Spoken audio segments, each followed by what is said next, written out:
on va commencer par les syndromes anémiques. Donc, comment définir une anémie? Voilà. Donc, la définition d'une anémie la définition d'une anémie, donc une anémie, elle est définie par une diminution du taux d'hémoglobine totale circulante en dessous des valeurs physiologiques, la baisse du nombre des hématocytes en dessous des valeurs physiologiques et la baisse du taux de l'hématocrite en dessous des valeurs physiologiques. Donc, voilà les valeurs physiologiques. Donc, chez l'homme, c'est inférieur à 13 grammes par décilitre. Chez la femme, c'est inférieur à 12 grammes décilitre chez la femme. Chez l'enfant, c'est inférieur à 11 grammes par décilitre. Chez le nourrisson, c'est 14 grammes par décilitre. Et la femme enceinte, 10,5 grammes par décilitre.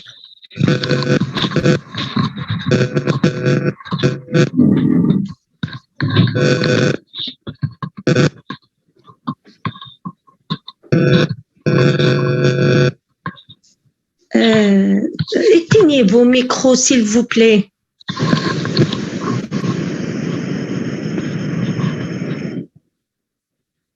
Sinon, je vais arrêter le cours. Hein.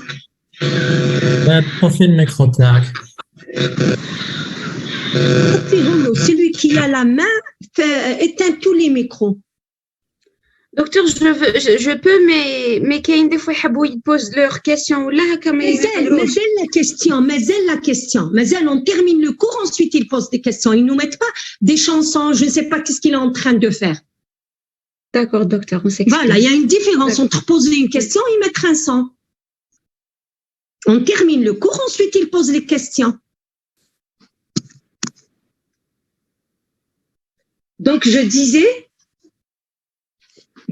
c'est une diminution du taux d'hémoglobine, du nombre des hématocytes et du taux de l'hématocrite.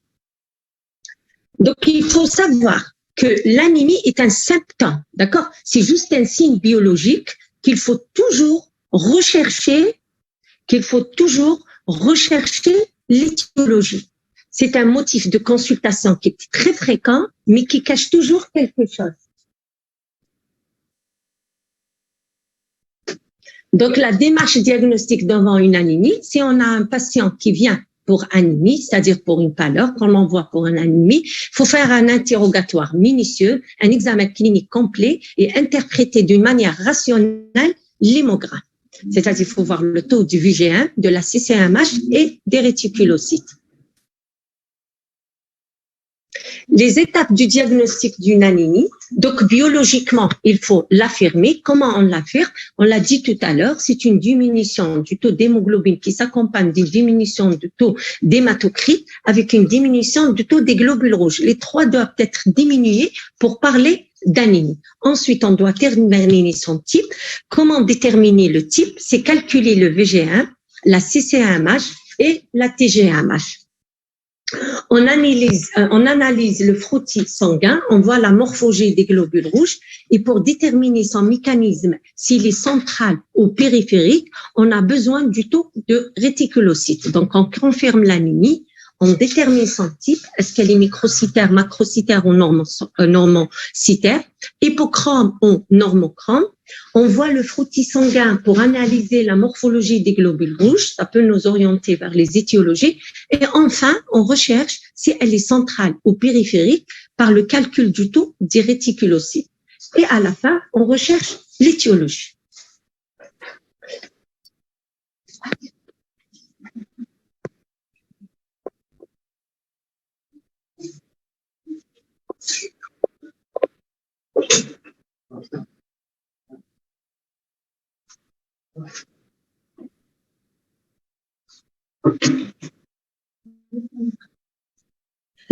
Donc, quelles sont les manifestations cliniques de l'anémie?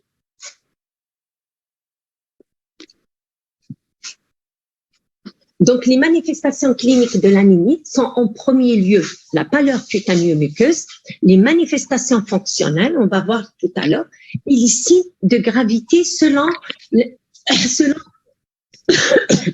plusieurs paramètres. Donc, les signes seront d'autant plus intenses que l'installation de l'anémie est rapide. plus l'anémie est rapidement installée, plus le malade va avoir des signes. On a deux tableaux cliniques selon l'installation de l'anémie. Si l'installation de l'anémie, elle est rapide, on va parler d'anémie aiguë, elle va être mal tolérée. Ça va être un tableau grave qui va associer des signes d'anémie et parfois avec des signes d'hypovolémie. Par contre, si l'anémie est d'installation progressive lente, on va se retrouver devant une anémie chronique dont la tolérance va être variable. Elle va dépendre d'abord de l'intensité de l'anémie. La personne qui a 4 grammes et la personne qui a 8 grammes, c'est pas la même chose. Le délai d'apparition de l'anémie, celui qui vient avec une anémie qui traîne depuis 3 mois ou depuis 6 mois, c'est pas la même chose. Et enfin, le terrain. Un jeune homme peut supporter un taux d'hémoglobine à 4 grammes, mais un vieillard peut ne pas supporter un taux d'hémoglobine à 8 grammes. Donc, on va voir deux types deux types de manifestations cliniques. Ceux qui sont liés à la diminution de l'hémoglobine et ceux qui sont en rapport avec le mécanisme ou l'étiologie de l'anémie. Donc, on a deux types de manifestations cliniques. Ceux qui vont être communs à toutes les anémies, ils vont être liés à la diminution de l'hémoglobine. D'autres qui vont pas être communs à toutes les anémies parce qu'ils dépendent soit du mécanisme ou bien de la cause de l'anémie. Alors, ceux qui sont liés à la diminution de l'hémoglobine, on va avoir des signes fonctionnels, d'accord, et des signes physiques. Donc, la pâleur cutanéo-muqueuse. La pâleur cutanéo-muqueuse est un signe physique qu'on peut nous-mêmes constater. Donc, c'est une décoloration cutanée avec une décoloration conjonctivale, avec une décoloration des muqueuses, et avec une décoloration des plaies palmaire, c'est-à-dire la face interne de la main. Ce sont les manifestations physiques de l'anémie que nous, comme médecins, on va voir, on va constater. Donc, la pâleur cutanéo-muqueuse, elle est difficile à apprécier quand il s'agit de peau claire, par exemple les gens qui sont de peau rousse, ou bien ceux qui sont de peau noire, ce qu'on appelle les mélanodermes, les peaux foncées. Et dans ce cas, qu'est-ce qu'on va faire? On va vérifier les pulpes des doigts, le voile du palais et les conjonctives chez l'adulte. Chez ces gens-là, on va vérifier chez ces parties pour qu'on puisse voir la pâleur. Voilà, là je vous montre des images de personnes qui présentent une pâleur cutanéo-muqueuse et celles qui présentent un ictère conjonctival et cutané. Voilà la décoloration des conjonctives. À gauche, on voit une personne qui a une conjonctive bien colorée et à droite, elle est pâle. Voilà, toujours une décoloration des conjonctives et une décoloration des plis palmaires. On voit qu'à gauche, elle est décolorée et qu'à droite, elle est bien rouge. Voilà, c'est la même chose. Ah, pardon, hein. Dites-moi de faire passer les diapos. J'ai oublié de faire passer les diapos. Donc là, on voit décoloration des plis palmaires. Ici aussi. D'accord. Maintenant, on voit un signe fonctionnel. Les signes fonctionnels, c'est le malade qui va en parler. On peut les apprécier aussi par la baisse de la tension artérielle, la fréquence respiratoire et la fréquence cardiaque. Donc, c'est un défaut d'oxygénation tissulaire. C'est-à-dire, quand il n'y a pas assez d'hémoglobine, il ne va pas y avoir assez d'oxygène. Et ceux qui vont être touchés les premiers, c'est le cerveau, les organes de sens et le cœur. C'est pour ça que le malade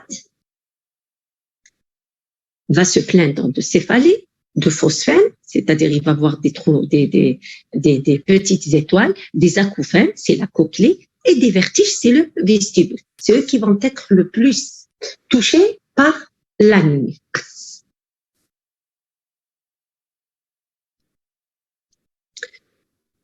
Voilà.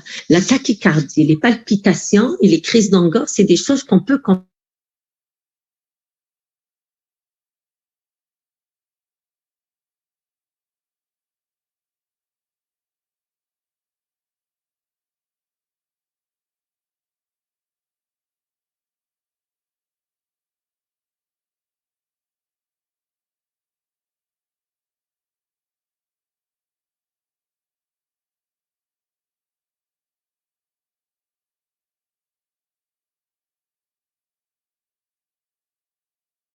important. C'est la tension artérielle, le pouls et la fréquence respiratoire.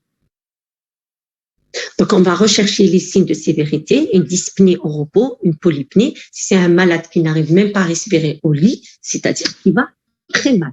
Des signes cardiaques, c'est la tachycardie, le pouls filant, l'hypotension, le souffle cardiaque anorganique et l'angor. Les signes neurologiques, c'est les syncopes. On peut retrouver des édèmes des membres inférieurs. Les malades qui présentent des anémies sévères se présentent avec des édèmes des membres inférieurs. Il peut y avoir une décompensation ou aggravation d'une pathologie préexistante. C'est-à-dire, nous, on a toujours des personnes qui viennent avec un taux d'hémoglobine bas et qui ont déjà une pathologie cardiaque. D'ailleurs, on les laisse jamais avec un taux d'hémoglobine inférieur à 8. Donc là, c'est un petit tableau qui récapitule les différents signes selon le taux d'hémoglobine. On voit bien quand le taux d'hémoglobine entre 10 et 12, il y a une petite fatigue, il y a une diminution de la perfusion tissulaire, il y a une augmentation du rythme cardiaque et une vasodilatation périphérique. Entre 8 et 10, on va retrouver une difficulté à se concentrer, des tachycardies, palpitations, dyspnée d'effort et pâleur peuvent s'installer. Alors, inférieur à 8, ça va être un patient qui est très fatigué, avec des signes sensoriels, d'accord? Il va avoir même une humeur dépressive, avec une perturbation du sommeil, altération des fonctions cognitives, notamment s'il s'agit d'une personne âgée. Maintenant, ceux qui sont dépendants du mécanisme ou de la cause d'anémie. Donc, dans la cause d'anémie ou le mécanisme d'anémie, on va avoir un défaut de production, c'est ce qu'on appelle les anémies carentielles, ou bien une survie raccourcie des hématies, qui va être due soit à une hémolyse ou à des hémorragies. Donc, le défaut de production veut dire que c'est un mécanisme central, c'est-à-dire c'est la moelle qui n'est pas en train de fabriquer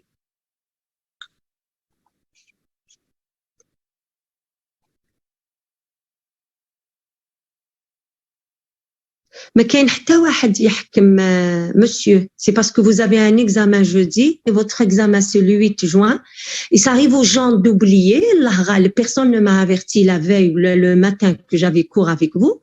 Donc arrêtez d'envoyer des messages où le responsable du cours est en train de le lire.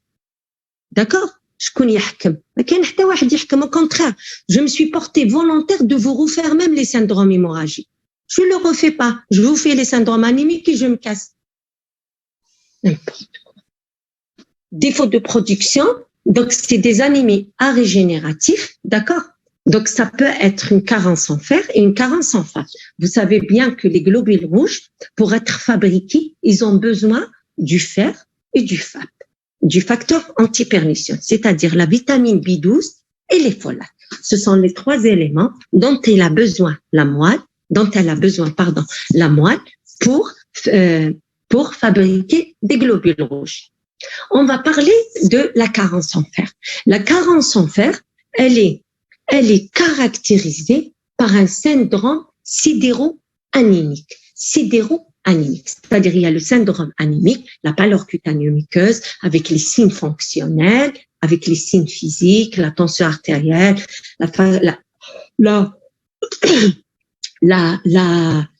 comment on appelle ça?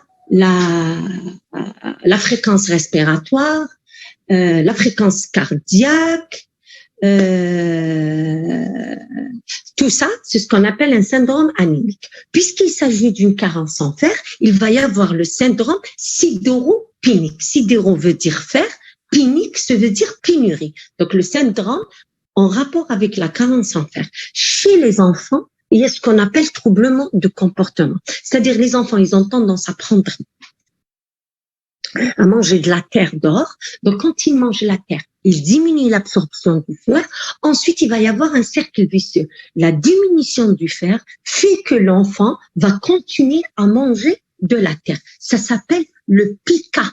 P-I-C-A, le PICA syndrome. C'est-à-dire c'est un cercle vicieux. Le trouble de comportement va commencer. parce que l'enfant va manger de la terre une fois, deux fois. Ensuite, quand il va faire sa carence en fer, il va continuer à manger de la terre et parfois du verre. Et parfois, il y a des gens qui mangent leurs cheveux. C'est ce qu'on appelle la trichophagie. Le verre, c'est la phagophagie. Tout ça, c'est des troubles de comportement en rapport avec une carence en fer. Une fois vous traitez la carence en fer, l'enfant redeviendra normal. Donc, les signes de sidéropénie, ce sont surtout les troubles de Fahner. Pourquoi? Parce que le fer rentre dans la fabrication, il rentre dans la synthèse des cellules à renouvellement rapide. Les cellules à renouvellement rapide, ce sont nos cheveux, nos ongles, d'accord? Et bien sûr, les cellules des muqueuses digestives, elles se cassent rapidement et elles se renouvellent rapidement. Donc, parmi les signes de sidéropénie, on a ce qu'on appelle les troubles de Fahner, c'est-à-dire les troubles de cheveux et des ongles. On a des ongles striés, cassants, longitudinaux, plats. C'est ce qu'on appelle la coïlanchie. D'accord? C'est très spécifique de la carence en fer. On a une chute de cheveux. On a un perlèche. Un perlèche, c'est quoi? C'est des lèvres sèches avec des fissures labiales, des fissures au coin de la bouche. Moi, je vous ai ramené des images, d'accord, pour voir un petit peu. Voilà ce qu'on appelle une coïlanchie. Vous avez vu à gauche, en haut à gauche, il y a ces stries longitudinales. Voilà, c'est des ongles cassants, c'est des ongles qui se cassent comme ça, spontanément. Voilà. Voilà. Voilà. Signe de sidéropénie, on voit des cheveux cassants et c'est ça la coïlanchie. C'est des ongles qui sont cassants, qui sont fragiles, avec des stries longitudinales. Voilà ce qu'on appelle une coïlanchie et elle est spécifique, pathognomique de la carence en fer. On voit pas ça dans une autre pathologie. Je vous donne un exemple du perlèche. Regardez, voilà, c'est des fissures labiales et avec le temps, si elles sont pas traitées, elles peuvent s'infecter. Donc, je vous donne encore un autre exemple de perlèche. Voilà. Ça aussi, ça se voit en cas de carence en fer. Je vous ai dit, le fer rentre dans la synthèse des cellules à renouvellement rapide et donc elles sont à l'origine de l'arrêt de synthèse de ces cellules et ça donne ça. D'ailleurs, ça c'est pas à votre niveau, je ne sais pas si c'est mentionné dans votre livre de signaux.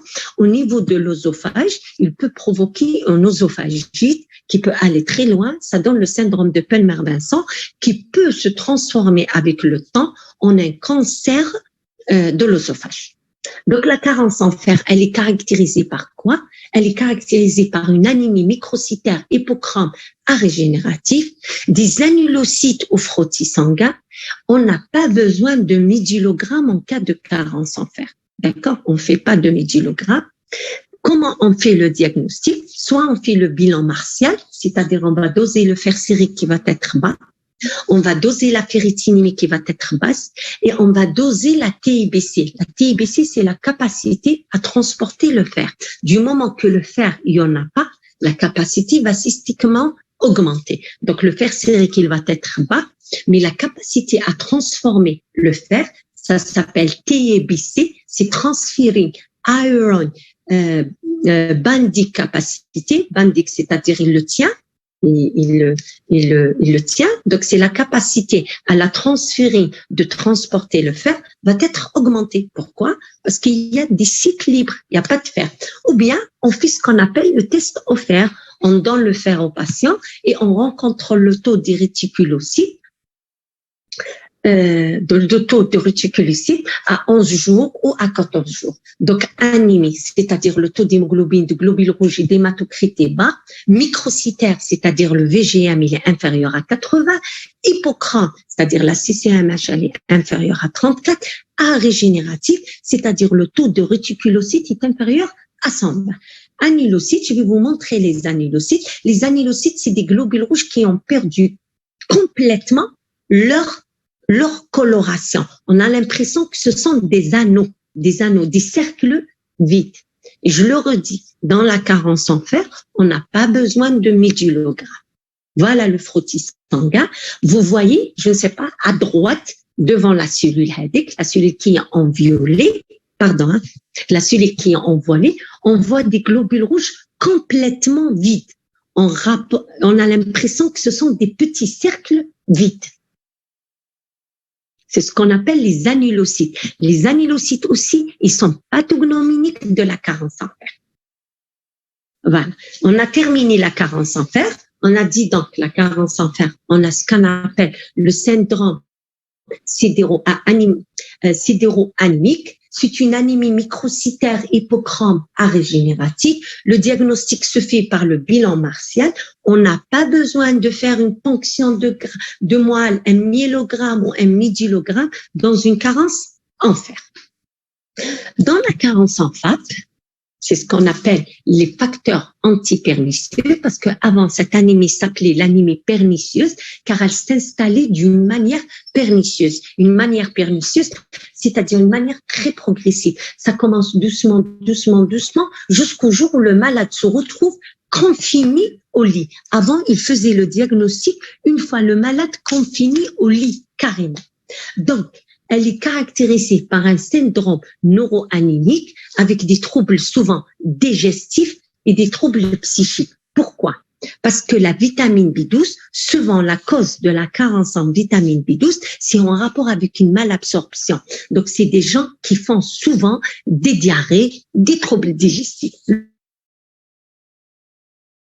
L'acide folique rentre dans la synthèse de l'ADN des globules rouges, d'accord? Donc, ça va entraîner une anémie par carence en FAP. Docteur, s'il vous plaît, veuillez partager l'écran. Ah oui, j'ai oublié. Saha, merci. Hein. C'est rien. Alors, partager. Recording in progress. Document. Voilà. Hop.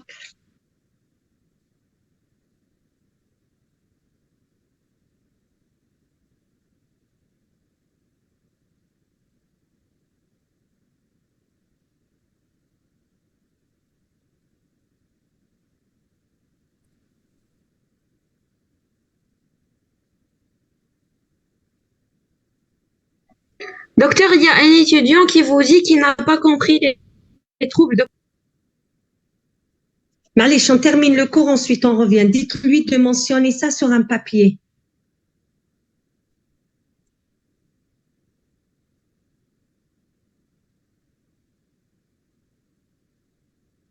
Voilà. Donc on est arrivé... Ah non, ça c'est le syndrome carence en fer.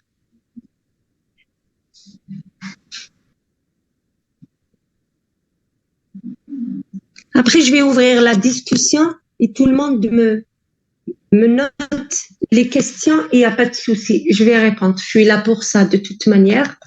Donc, syndrome neuroanémique. Je vous ai dit, ça va associer. Ah, vous m'entendez, Yak? Syndrome neurologique avec un syndrome anémique. OK? Avec des troubles psychiques. Parce que ça rentre dans la synthèse de la myéline. Donc, le syndrome anémique, c'est connu. On va voir c'est quoi le syndrome anémique.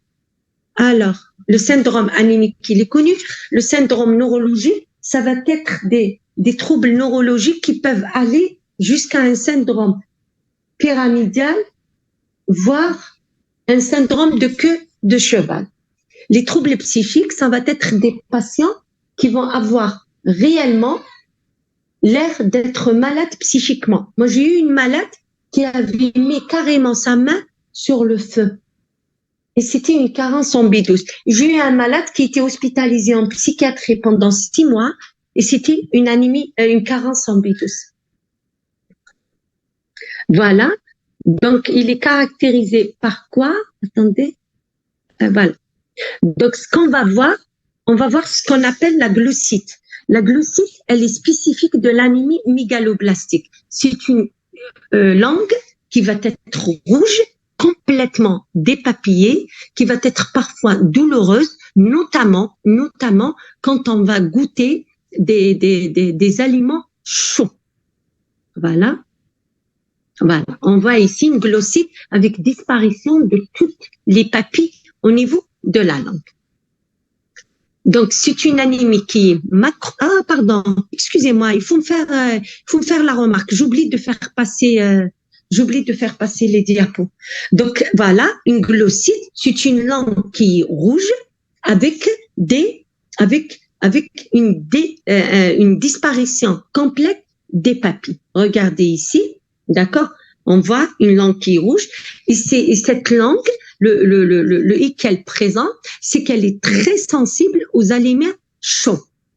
Sur le plan biologique, on va retrouver une anémie qui est macrocytaire, c'est-à-dire le VGM supérieur à 100, normochrome, arégénératif. Les macrocytes et les polynucléaires neutrophiles sont hypersegmentés. Les polynucléaires neutrophiles, ils ont 3 à 5 lobes. Dans la carence en FAP, ils vont avoir plus de 5 lobes. Le médullogramme ici est indiqué. On ne peut pas poser le diagnostic d'une carence en FAP sans médullogramme, contrairement à la carence en fer.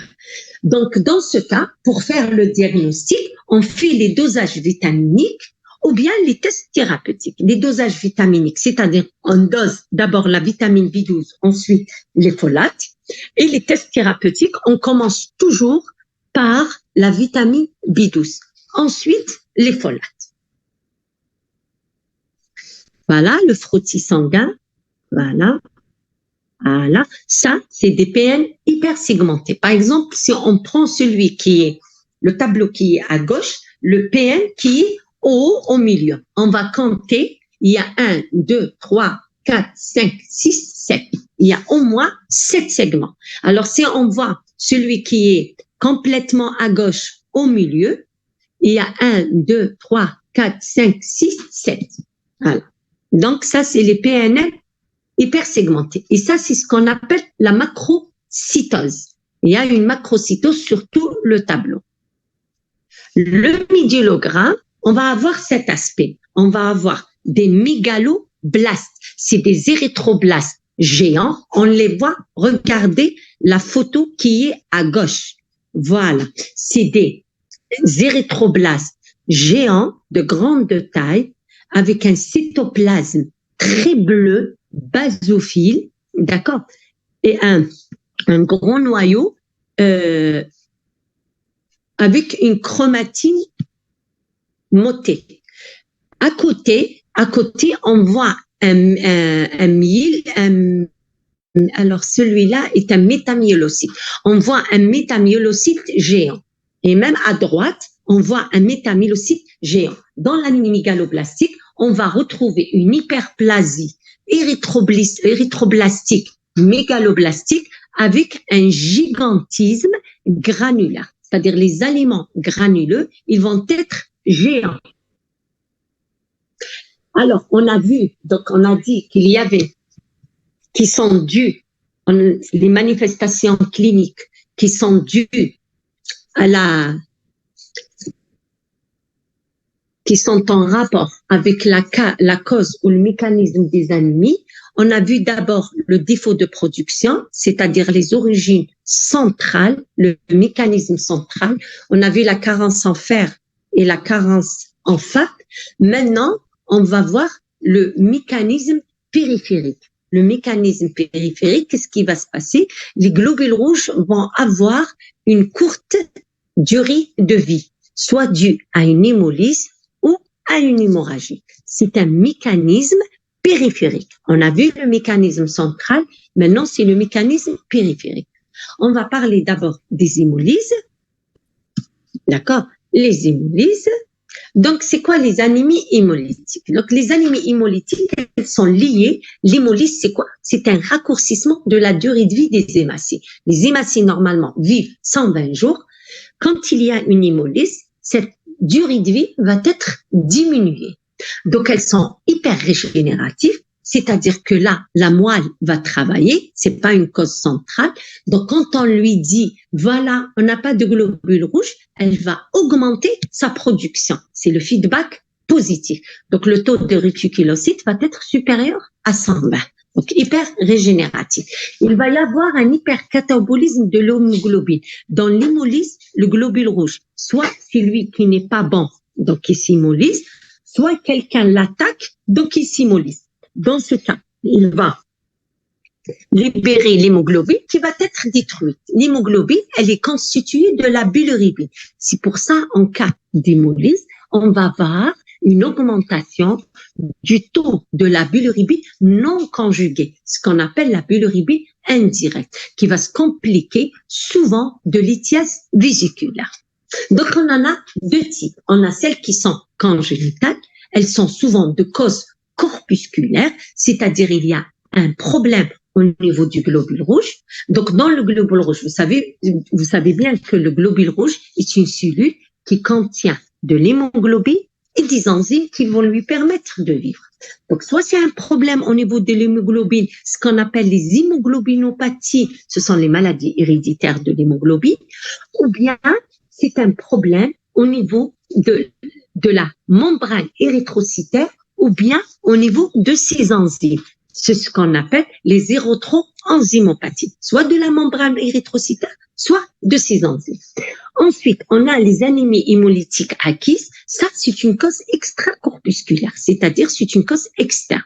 Elle peut être immunologique, toxique, bactérienne parasitaire ou mécanique. La triade d'hémolyse, donc une hémolyse est caractérisée par trois signes. Le syndrome anémique, l'ictère et la splénomégalie. Voilà, ça c'est un ictère conjonctival.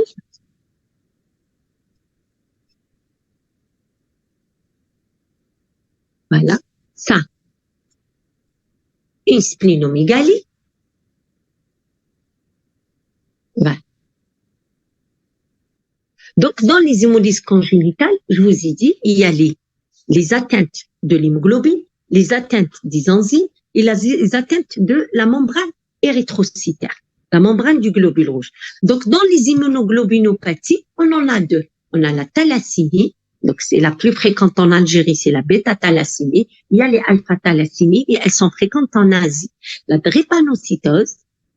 Ensuite, ça c'est des atteintes de l'hémoglobine. La thalassémie et la drépanocytose, c'est des atteintes de l'hémoglobine. La sphérocytose héréditaire, c'est une atteinte de la membrane. Et le déficit en GCSPD, c'est une atteinte en enzyme. Dans l'atteinte de la membrane, on a la sphérocytose héréditaire, mais on a d'autres anomalies. On a l'elliptocytose, on a l'ovalocytose, mais la plus fréquente, c'est la sphérocytose héréditaire. Les globules rouges sont en forme de sphérocytes. Le déficit en GCSPD, on a encore une autre enzyme, c'est la pyruvate kinase, un déficit en pyruvate kinase, mais le déficit en GCSPD, c'est le plus fréquent. Donc, dans la bêta-thalassémie, on va retrouver une triade hémolytique avec des malformations osseuses. Ces malformations osseuses, elles sont en rapport avec quoi? Elles sont en rapport avec l'hyperactivité de la moelle. D'ailleurs, voilà. Donc, comment elle arrive la bêta-thalassémie? Donc, c'est un papa qui la porte. Il porte le trait. Donc, il est hétérozygote. Une maman aussi, elle est hétérozygote. Et dans 25%, elle va avoir un enfant malade à 100%.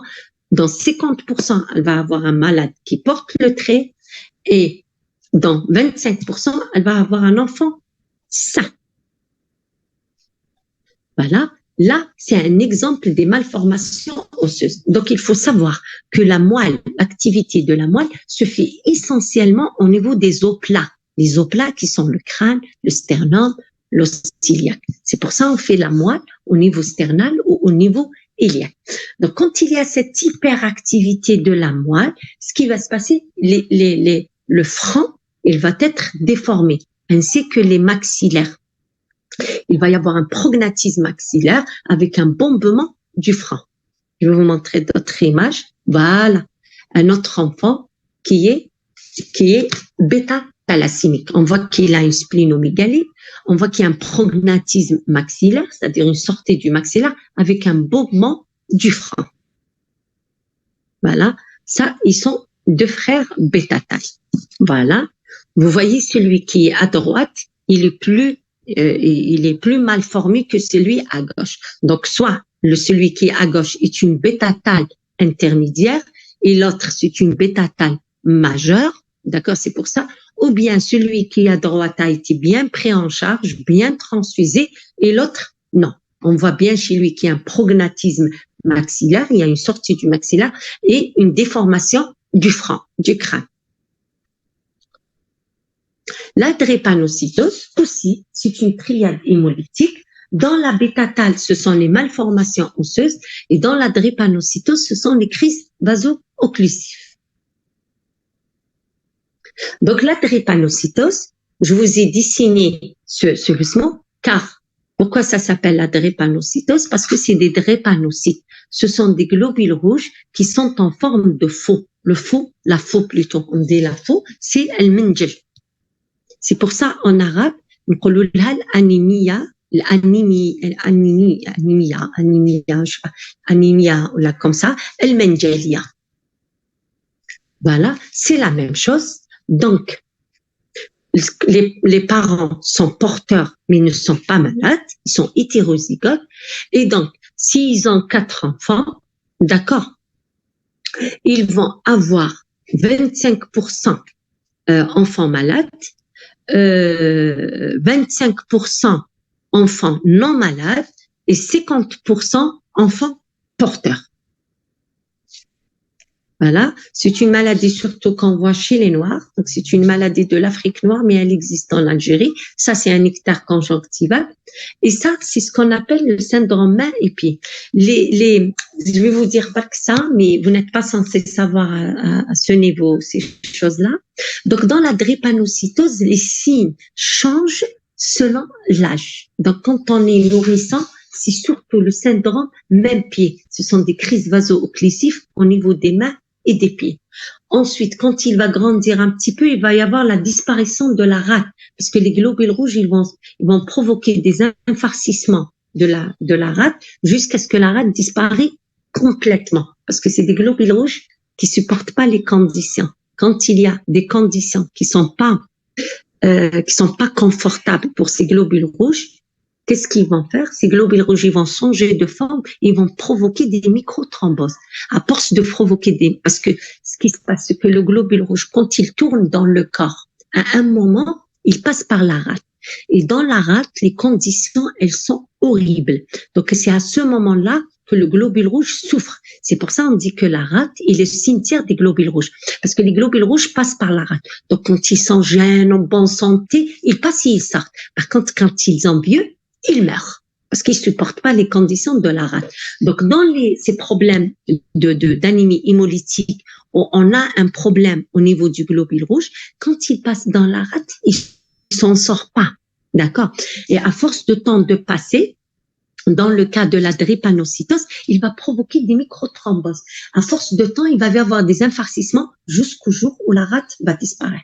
Ensuite, quand il avancera dans l'âge, ça va être ces thromboses, ces microthromboses qu'il provoque un peu partout. Ça va être ce qu'on appelle les complications dégénératives. Par exemple, il va faire des ostéonécroses de l'âge. Ça, c'est juste entre parenthèses. C'est pour ça, dans les anémies hémolytiques, on a une splénomégalie parce que les globules rouges, quand ils passent dans la rate, ils meurent pratiquement. Ils peuvent pas s'en sortir puisqu'ils sont pas en bonne santé. Voilà. Là, sur le frottis sanguin, on voit les drépanocytes. Vous voyez ceux qui sont en forme de croissant de lune. Voilà. C'est ça, les drépanocytes. Ils sont en forme, je vous dis, de faux. La faux, c'est al-menjel. On va parler de l'anomalie de la membrane, c'est la sphérocytose héréditaire. Elle est toute gentille, où l'avantage dans la sphérocytose héréditaire, c'est qu'une fois on enlève la rate, le malade guérit. Voilà. Donc, elle associe aussi une triade hémolytique, c'est-à-dire une anémie, un ictère et une splénomégalie. Et elle est caractérisée par les crises de séquestration. Qu'est-ce qui se passe dans la sphérocytose héréditaire? C'est que la membrane du globule rouge va perdre son élasticité. Le globule rouge, c'est quelque chose de très plastique et de très élastique. Il a une élasticité et une plasticité terrible. Dans la sphérocytose héréditaire, il va perdre les protéines de cette élasticité qui lui permet de passer partout, de se déformer. Donc, il pourra plus se déformer. Il reste comme un globule rouge, comme un ballon de rugby. Donc, quand il passe dans la rate, il peut pas passer. À un moment donné, des petits vaisseaux, il va se bloquer. Ça provoque ce qu'on appelle les crises de séquestration qui peuvent conduire à la mort du malade parce que ça va consommer beaucoup de globules rouges. C'est une anémie sévère et parfois le malade passe. C'est ce qu'on l'appelle la MSH, la microsphérocytose héréditaire. On voit, regardez le globule rouge qui est carrément au milieu, celui qui est d'une autre couleur. C'est ça un sphérocyte. C'est un globule rouge rend globuleux. Je vous ai dit comme un ballon de rugby. Alors que le globule rouge d'habitude, c'est un petit comme ça cercle qui est très déformable. Le déficit en G6PD, ça c'est un déficit en enzyme. C'est la maman qui le porte. Voilà, c'est la maman qui le porte, mais c'est l'enfant, le garçon qui est malade. Parce que c'est une transmission récessive autosomale liée au X. D'accord? Donc, la maman, elle a deux X. Un est malade, l'autre non. Donc, c'est bon. Mais le garçon, du moment qu'il a un seul X, donc, il va être malade. La G6PD, qu'est-ce qu'elle fait? Elle protège le globule rouge contre les oxydants. Donc, quand le globule rouge naît, quand il est tout nouveau comme ça, il va avoir un quota important au G6PD qui va lui permettre de vivre 120 jours. Parce qu'avec le temps, le quota va diminuer parce que le globule rouge ne synthétise rien. Il naît avec tout et une fois son capital est terminé, il meurt. Et quand son capital se termine au bout de 120 jours. C'est pas une cellule qui a une mitochondrie ou là, un appareil de Golgi ou là, elle n'arrive pas. Donc, quand il y a ce déficit en G6PD, il n'y a pas qui le protège contre les produits oxydants. Donc, qu'est-ce qui va se passer? Ça va être une hémolyse. Parfois, surtout les garçons, quand ils mangent un aliment oxydant, par exemple les fèves, le foule, d'accord, le djilbena, c'est des gens à qui on dit. Moi, j'ai vu dans le cours de ma consultation une maman qui a perdu ses 4 garçons à cause de ça. Ils mangeaient en cachette le foule, ils faisaient des hémolyses aiguës et ils décédaient. C'est des hémolyses aiguës qui peuvent être carrément mortelles. Donc, il faut pas prendre des aliments oxydants. Ils ont une liste de tous les aliments, médicaments oxydants qu'ils prennent avec eux. Ils prennent jamais ça. Quand ils prennent pas ça, il y a une toute petite hémolyse chronique avec laquelle ils vivent très bien. Ça passe inaperçu. Donc, sur le plan biologique, les anémies hémolytiques congénitales, ce sont des anémies qui sont soit normicitaires, soit microcytaires, qui sont régénératives parce qu'elles sont d'origine périphérique. Par contre, la carence, les anémies carentielles, elles sont arégénératives, d'origine centrale. Qu'est-ce qu'on trouve au frottis? On a vu tout à l'heure que dans la carence en fer, on retrouve des annulocytes, que de la carence en fer, on retrouve des macrocytes. Eh bien, dans l'hémolyse congénitale, on va retrouver une anisopolylécocytose. Ça veut dire quoi? Aniso vient de la taille, c'est-à-dire on va trouver de grandes et de petites cellules. Poiléco, c'est la forme. C'est-à-dire, on va retrouver des hématiés en larmes, des hématiés en forme de bouche, des ovalocytes, des stomatocytes. On va retrouver toutes les formes possibles. Dans la drépanocytose, on va retrouver ce qui est pathognomonique spécifique de la drépanocytose, ce sont les drépanocytes, les cellules en faux. Et enfin, dans la MSH, on va retrouver ce qu'on appelle les sphérocytes. Je vous ai dit, ce sont des globules rouges globuleux qui ont perdu tout pouvoir d'élasticité ou de plasticité. Donc, pour faire le diagnostic, quand il s'agit d'une atteinte de l'hémoglobine, c'est-à-dire quand il s'agit de la bêta-thalassémie ou de la drépanocytose, on fait ce qu'on appelle une électrophorèse de l'hémoglobine. Quand il s'agit d'une atteinte de la membrane, dans le cas de la sphérocytose héréditaire, on fait ce qu'on appelle le test de résistance globulaire. C'est-à-dire, on met ce globule rouge en présence de facteurs agressifs et on voit à peu près comment il va répondre.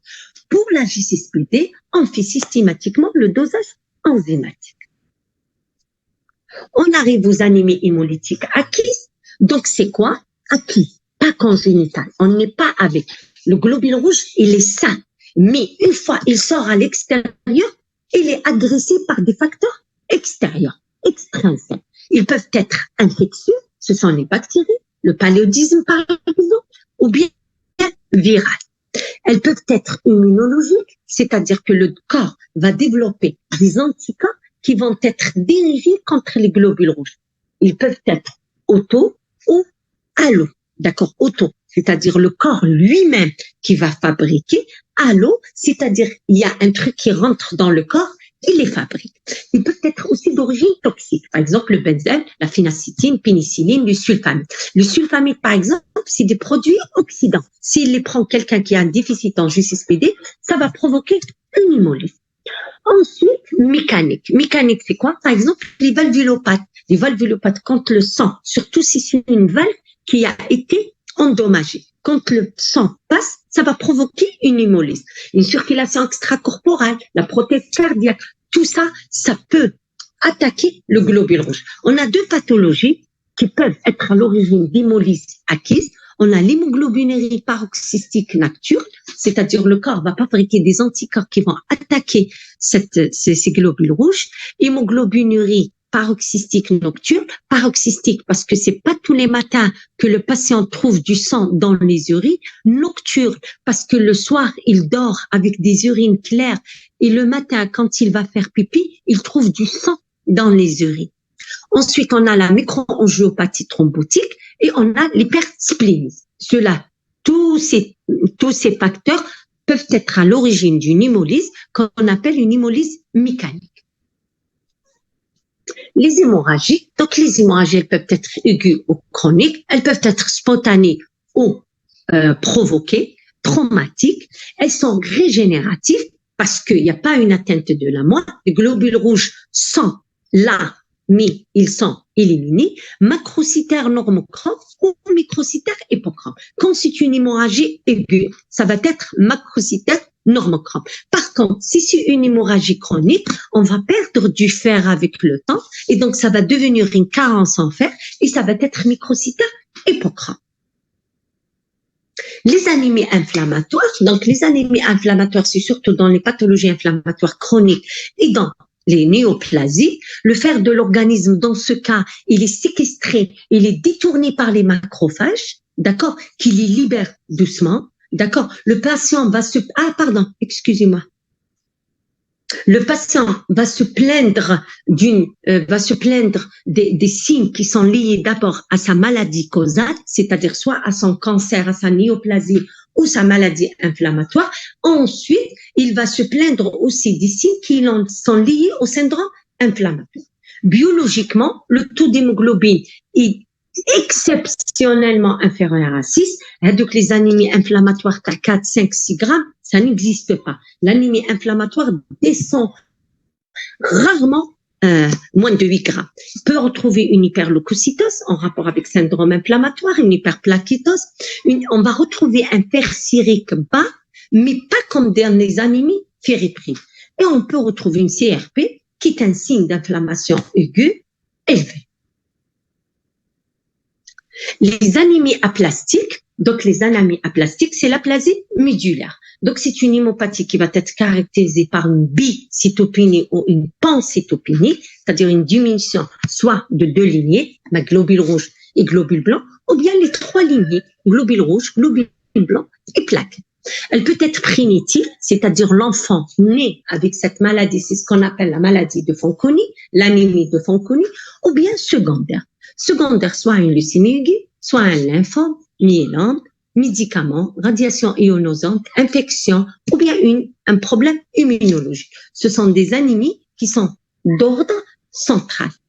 Alors, expression et clinique, qu'est-ce qu'on va retrouver? On va retrouver les 3 signes. Le signe anémique, le signe infectieux et le signe hémorragique.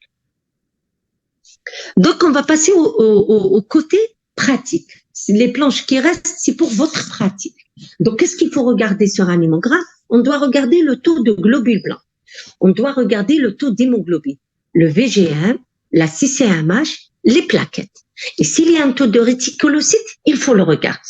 Yek. Maintenant, quand on a une hémoglobine, donc on a un taux d'hémoglobine bas, un taux de globules rouges bas et un taux d'hématocrite bas.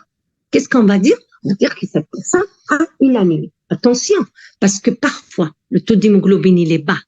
Le VGM, il est microcytaire. Le taux de globules rouges est élevé. C'est ce qu'on appelle une pseudo-polyglobulie. Parce que la polyglobulie, le globule rouge doit être élevé, l'hémoglobine élevée, l'hématocrite élevé. Donc, quand on a une hémoglobine basse avec une globule rouge élevée, on va parler de pseudo-polyglobulie. Donc, pour parler d'anémie, les 3 critères doivent être bas. D'accord. Qu'est-ce qu'on va faire? On va voir le VG1. S'il est inférieur à 80, on va dire qu'il est microcytaire. S'il est supérieur à 100, on va dire qu'il est macrocytaire. S'il est entre 80 et 100 femtolomètres, on va dire qu'il est normocytaire. On passe à la CCAMH. Si elle est inférieure à 30%, elle est hypochromie. Si elle est égale à 32%, c'est une normochromie. Il n'y a pas de macrochromie. Il n'y a pas de macrochromie. D'accord? Les réticulocytes, normalement inférieure à 120 000, retenue inférieure à 120 000. Elle est arégénérative, c'est-à-dire elle est d'origine centrale. Les réticulocytes, c'est l'élément qui nous permet de dire si l'anémie, elle est d'origine centrale ou d'origine périphérique. Supérieure à 120 000, elle est régénérative. Voilà. Donc, anémie arégénérative. Qu'est-ce qu'on va faire? On va voir du côté gauche d'abord. On va faire le VG1. D'accord? Ça. Anémie régénérative, on va penser soit à une hémorragie, soit à une hémolyse. D'accord? L'hémolyse, on va... Ah, pardon, excusez-moi. Dites-moi quand je fais pas passer la diapo. D'accord. Ah, معليش, واحد فيكم يهدر, délégué. La déléguée, si elle est là, elle part. Elle me dit diapo, madame. Donc, l'hémolyse, je vous ai dit, voilà, anémie régénérative. On voit à droite. Anémie régénérative, taux de réticulocytes supérieur à 120. Donc, c'est dû soit à une hémorragie, d'accord, soit à une hémolyse. D'accord. L'hémolyse, bilirubine libre élevée, fer sérique, aptoglobine. Ça, elle peut être soit congénitale ou acquise. L'hémorragie, c'est clair. C'est une hémorragie, c'est bon. On a réglé le problème. Congénitale, soit c'est des soit des hémoglobinopathies, soit c'est une atteinte de la membrane, soit c'est un problème au niveau des enzymes. Ou bien acquise, on a dit tout à l'heure, mécanique, immunologique ou toxique, c'est ça? Mécanique, immunologique ou toxique. Donc, on va aux anémies microcytaires. Alors, dans l'anémie microcytaire, le VGM est inférieur à 80. Qu'est-ce qu'on fait? On fait du bilan martial, c'est clair. Alors, si le ferricérique est bas, la ferritinémie est basse, la TIBC est élevée, je suis complètement à gauche. Hein? Regardez, complètement à gauche. Et le coefficient de saturation. Le coefficient de saturation, c'est le fer sérique sur TIBC. D'accord? Il est de 16%. On va parler d'anémie ferriprive. Et on va rechercher son origine. Souvent, c'est carence d'apport, spoliation sanguine, hémorragie ou malabsorption. Quand le fer sérique est bas, on va complètement à droite, TIBC bas, mais le facteur de saturation supérieur à 16%, avec une ferritinémie normale. On fait la VSICRP et on se retrouve avec une anémie inflammatoire, donc soit d'origine infectieuse, d'origine néoplasique ou d'origine générale. Par exemple, les maladies auto-immunes, les connectivites. Le fer sérique est normal. Qu'est-ce qu'on doit faire? On doit faire ce qu'on appelle une électrophorèse de l'hémoglobine à la recherche d'une bêta-thalle. J'ai expliqué tout à l'heure la TIBC. Hein? Si vous n'étiez pas là, c'est un autre problème. Bêta-thalle hétérozygote. On passe à l'anémie macrocytaire. L'anémie macrocytaire, c'est le VGM supérieur à 100. L'interrogatoire est très important. Il faut voir si cette personne ne prend pas de l'alcool, parce que l'alcool provoque une macrocytose. Une maladie de la thyroïde peut provoquer une macrocytose. Une chimiothérapie peut provoquer une macrocytose. Une insuffisance rénale peut provoquer une macrocytose. Quand vous êtes devant une macrocytose, il faut pas aller directement au myélogramme. Il faut pas faire le myélogramme systématiquement. Il faut d'abord demander au patient s'il n'est pas alcoolique, s'il n'a pas une pathologie de la thyroïde, pathologie du rein ou pathologie du foie. Si ces 4 choses sont négatives, on va y aller au myélogramme. On est en train de parler des anémies arégénératives. Hein? Donc, c'est une anémie macrocytaire arégénérative. Donc, on va faire le myélogramme. Dans le myélogramme, on va retrouver 3 options. Soit c'est un syndrome myélodysplasique, donc on fait une coloration de Pearls, on tombe sur une anémie réfractaire, c'est-à-dire une anémie qui ne reprend pas. Soit une mégaloblastose, on fait le dosage et les tests vitaminimiques, soit la folate, soit la vitamine B12. Les folates, c'est les carences d'apport, c'est d'origine médicamenteuse comme le méthotrexate, ou bien c'est une malabsorption cœliaque, parce que l'acide folique se fait absorber là-bas. Ou bien, c'est une vitamine B12. La vitamine B12, c'est surtout la malabsorption. Et la pathologie la plus fréquente, c'est l'anémie de Birman. Ou bien, c'est une hémopathie maligne, c'est-à-dire c'est une anémie par infiltration secondaire de la moelle. Ça peut être une ischémie aiguë, un lymphome stade 4 ou un myélome multiple. Quand c'est une anémie normocytaire, on voit l'hémogramme, on voit la suite de l'hémogramme, on voit le taux de globules blancs et le taux de plaquettes. S'ils sont bas, Madame, on est obligé de passer. Madame, Oui, oui, madame, oui. pardon. C'est quoi le VGM et le CCMH? Je l'ai dit tout à l'heure, c'est le volume globulaire moyen et c'est la concentration corpusculaire moyenne en On hémoglobine. doit... D'accord. Qu'est-ce que vous Madame, devez? on doit Ça, c'est apprendre pour la comment les pratique. calculer. Non, attendez. Ceux qui sont passés chez professeur Bouchakor, est-ce qu'il y a quelqu'un qui est présent? Est-ce que l'un des ceux Non, qui sont madame. là, est-ce qu'il y a quelqu'un qui est passé en hémato-CAC? Oui, alors parlez, s'il vous plaît. CBX, parlez, s'il vous plaît, répondez-moi. Elle vous a fait, Madame Bouchakor, le VGM et la CCMH? Moi, je vous ai dit Oui, ça. madame, Là, chauffez. Il y a des gens qui sont passés dans mon service. Demain, de lundi, elle va leur faire l'examen de pratique sur ça. Les gens qui n'ont pas fait de pratique ne sont pas Madame, censés savoir. Docteur, il Là. vous dit qu'ils ont fait. Les gens Mais- qui ont eu le stage dans votre service, ils ont fait. Voilà, je suis en train, je vous ai dit, Hadi, la partie pour les gens qui vont passer la pratique. Je suis en train de leur faire réviser. Hada makan. وحنايا Ceux qui n'ont pas fait hein?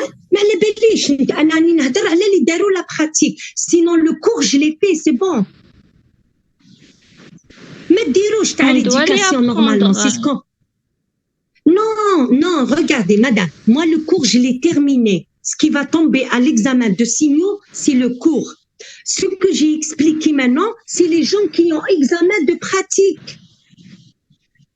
Donc je ne sais pas قالوا لي باللي كاينين حيديروا كاينين ماشي حيديروا. Vous arrivez à me suivre ou bien j'ai non? rien compris. Vous n'avez rien compris. Écoutez-moi. عندك D'accord. examen pratique la semaine prochaine Tia. Non, صح خلاص vous n'êtes pas Je suis concerné par affectée. ces planches. Les autres اللي جازوا عند بروفيسور D'accord. بوشاكور حتجوز لهم examen pratique نهار الاثنين. d'accord, merci. فهمتي؟ Voilà, je suis en train de leur refaire ce qu'elle aura fait. قلت لكم هادو les planches à venir pour les gens qui vont faire la pratique. Et on va faire les syndromes hémorragiques. Voilà, هاي قالت لي هذه لينا قالت لكم on a un examen de stage. Je suis en train de leur expliquer à eux. هما على بالهم شنو الدي شي ام، على بالهم شنو السي سي ام اش. نتوما ما قريتوهاش خلاص، ça tombe pas في l'examen هذه، في l'examen de simio. D'accord? Inch'Allah, d'accord. Voilà, donc je disais, il faut voir le taux de globules blancs et des plaquettes. Si le taux de globules blancs et des plaquettes, on est devant une pancytopénie, donc c'est d'origine centrale, donc on doit faire le myélogramme à la recherche de ces pathologies. Par contre, si le taux de globules blancs est correct et plaquettes correctes, il faut rechercher un problème général. Voilà, ce qu'il faut savoir dans l'anémie, c'est qu'il faut toujours faire son diagnostic. Une fois on a cette anémie, on va la typer. La typer comment? Par le calcul de VGM et de CCMH et de réticulocytes. Pour dire si elle est normo, macro ou microcytaire, si elle est hypochrome ou la normochrome, et si elle est régénérative ou arégénérative. Ensuite, on doit rechercher son étiologie. Si vous ne traitez pas l'étiologie, l'anémie va rester. Il faut savoir que l'anémie n'est pas une maladie, c'est un symptôme. Les gens, ils te disent « Ah, عندي l'anémie », ما عندكش l'anémie. Vous n'avez jamais pris votre traitement correctement. La bien مازال عندك l'anémie. Donc, traiter une anémie sans connaître la cause, sans connaître la cause, ça s'appelle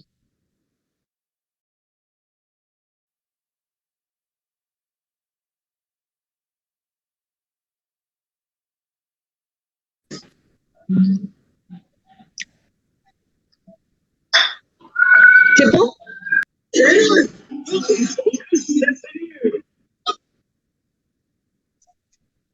Donc, je disais que il faut typer Recording in l'anémie. progress. Donc, il faut typer l'anémie, diagnostiquer son mécanisme et rechercher son étiologie et la traiter. Traiter une anémie sans connaître la cause, c'est une faute professionnelle. Voilà. Alors, si vous avez des questions, je vais me mettre... excusez-moi. Alors, voilà. Je vais mettre les discussions. Alors, mettez vos questions maintenant. Et que vous m'entendez? Oui, madame. Très bien. Alors, mettez vos questions. Mais avant de commencer, vous allez faire les syndromes hémorragiques ou là? Oui. D'accord. Mais posez vos questions. C'est quoi la résistance globulaire? Je l'ai dit tout à l'heure. Résistance globulaire. C'est-à-dire le globule rouge, il va résister combien à un, comment on appelle ça? Un environnement malsain. C'est-à-dire quand on a la sphérocytose héréditaire, le test de la résistance globulaire, il va être bas. Contrairement à un globule rouge sain qui va résister mieux. Donc, le test de résistance globulaire va faire le diagnostic d'une atteinte de la membrane du globule rouge.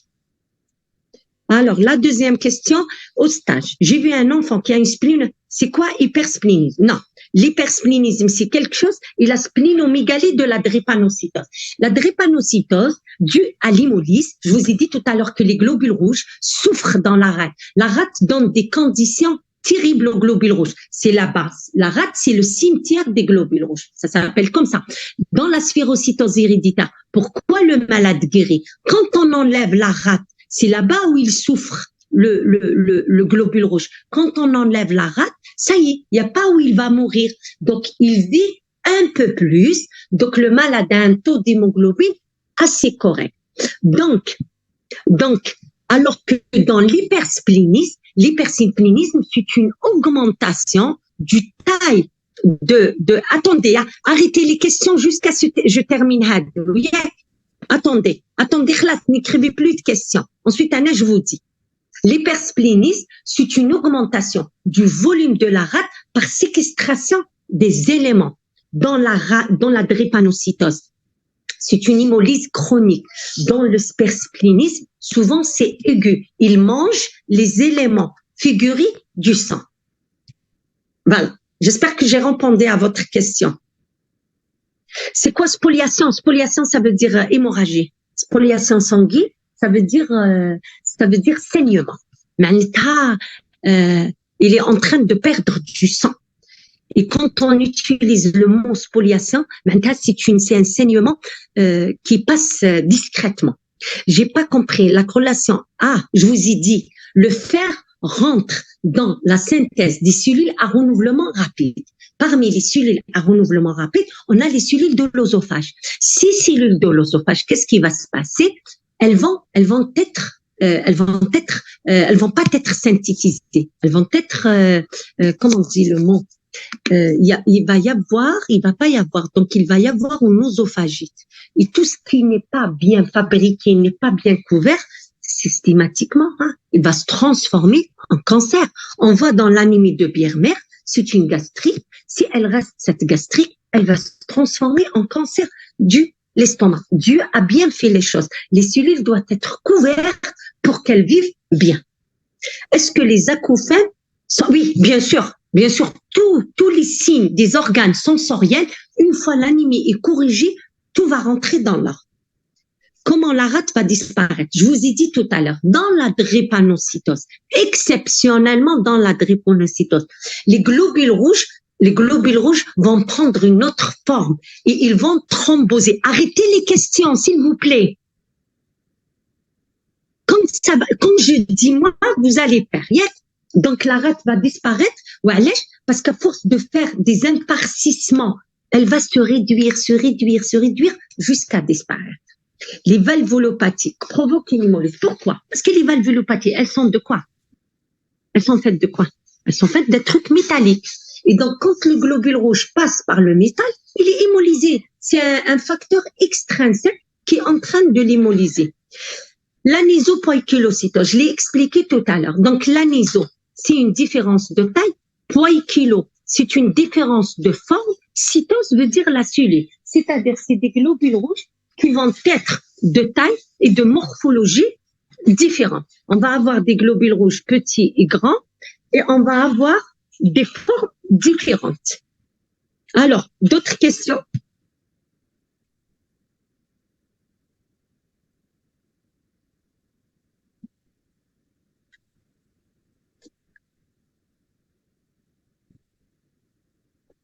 D'accord. Alors, on a des problèmes psychiques. Pourquoi? Parce que la vitamine 12 rentre dans la synthèse des cellules neurologiques, des neurones. Donc, quand il va y avoir ce problème, le malade va présenter des troubles psychiques. Dans les comportements de la carence en fer, je vous ai dit tout à l'heure que l'enfant a tendance à prendre de la terre. D'accord? Quand il prend de la terre, il va provoquer une malabsorption du fer. Ensuite, quand il y a cette carence en fer, ça va conduire à continuer le trouble du comportement. Alors, la capacité de transférer le fer. Le fer est transporté dans le corps par une protéine qui s'appelle la transférine. Cette transférine a des sites. Par exemple, elle a 27 sites. Elle peut prendre 27 éléments de fer. Donc, quand il y a 27 éléments de fer, qu'est-ce qui va se passer? Elle va les transporter. Donc, sa capacité, elle est normale. Mais quand il y a 3 fers, elle va prendre juste 3 sites. Il va lui rester 24 sites. Donc, sa capacité va augmenter. Elle peut prendre, imaginez un bus qui prend 30 éléments. Il vient juste 5 éléments. Qu'est-ce qu'on va dire pour ce bus? Il a la capacité de prendre d'autres ou non? Oui. Donc, sa capacité augmente. Par contre, si on a 60 éléments, et que le bus, il a 30 éléments. Il prend les 30 éléments et c'est bon. Donc, sa capacité va être basse. On va dire qu'il n'a pas la capacité. Voilà. Alors, d'autres questions?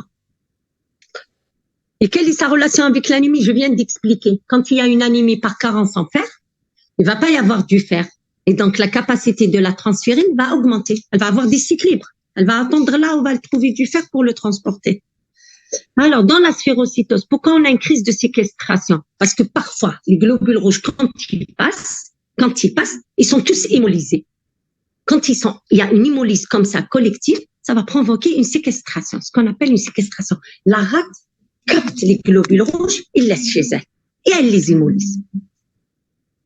Qu'est-ce qu'on va rechercher? On va rechercher les mégaloblastes. C'est-à-dire que dans l'anémie macrocytaire, on fait le médillogramme pour retrouver les mégaloblastes, les érythroblastes, grands, avec un cytoplasme bleu, les grandes cellules. Pour confirmer le diagnostic, que c'est réellement une carence en B12 ou en folate. C'est quoi un MSH? Un MSH, c'est la microsphérocytose héréditaire. C'est la sphérocytose héréditaire. C'est une anomalie de la membrane érythrocytaire. Le globule rouge n'a pas des protéines qui vont lui permettre d'avoir sa capacité, parce qu'il a une grande capacité, je vous ai dit, d'élasticité et de plasticité. Le globule rouge peut passer là où il veut. Quand c'est une sphérocytose héréditaire, il peut pas, parce que le globule rouge, il est rigide. Il est globuleux comme un ballon de rugby. Donc, quand il passe dans les petits vaisseaux, il peut pas. Ah, ça n'a rien à voir avec vous. La splénectomie est dangereuse en cas de myélofibrose. Ça, il fallait le poser au médecin qui fait la myélofibrose. Pourquoi elle est dangereuse en cas de myélofibrose? Parce qu'en cas de myélofibrose, c'est la rate qui fait le travail de la moelle. C'est-à-dire, la fabrication des cellules de sang va être prise en charge par la rate, ce qu'on appelle une métaplasie splénique. Vous avez fait anapathe. Dans l'anapathe, quand on parle de métaplasie, c'est-à-dire l'organe fait un travail qu'il ne doit pas faire. Donc, cette métaplasie médulaire qui va se faire au niveau de la rate, le malade a une myélofibrose, c'est-à-dire sa moelle, elle est fibrosée. Il ne travaille pas. Si vous enlevez la rate qui est en train de fabriquer un petit peu de cellules sanguines, vous allez le condamner à mort. Si vous devez faire une splénectomie chez une myélofibrose, vous devez l'allogreffer d'abord. Et ça, مازلت صغير باش تعرف هذا الشيء. صح. Alors, هذا, pouvez-vous nous répéter l'expression? Allahu Akbar. Aniso, la taille, poids kilo, la forme, cytose, la cellule. C'est-à-dire, il y a une, comment on dit ça? كاين أشكال, la morphologie chez أشكال. La taille c'est أحجام. كاين أحجام وأشكال مختلفة للكريات الدموية الحمراء. أنيزو veut dire كاين حجم كبير وحجم صغير. Petite cellule et grande cellule. Poids kilo, c'est les formes, الشكل. يقدر يكون شكل en forme de femme, une bouche, s'appelle stomatocyte. يقدر يكون en forme de بيضة, s'appelle ovalocyte.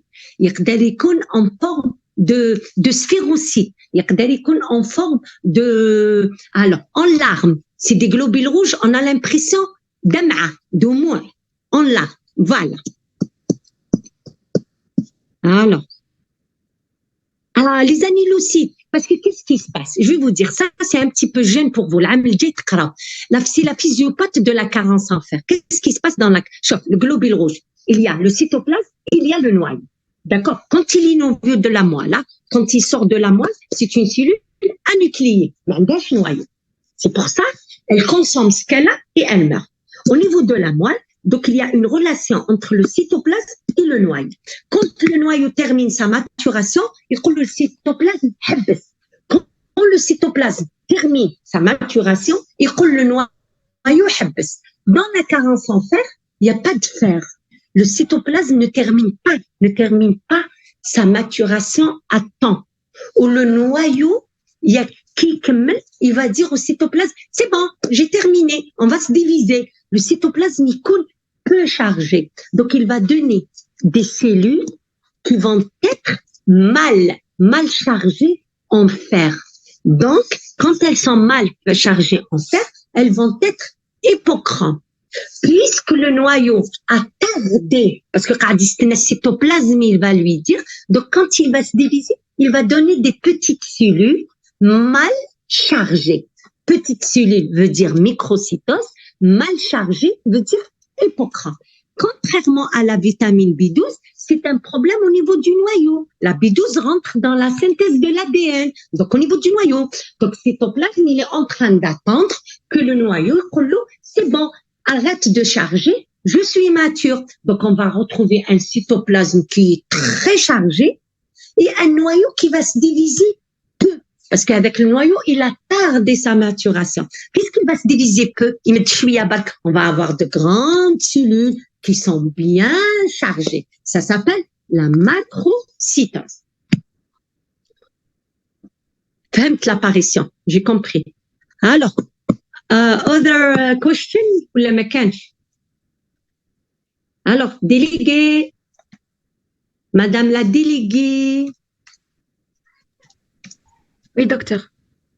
Alors, vous leur posez s'il y a quelqu'un qui a des questions ou là, on passe au syndrome hémorragique.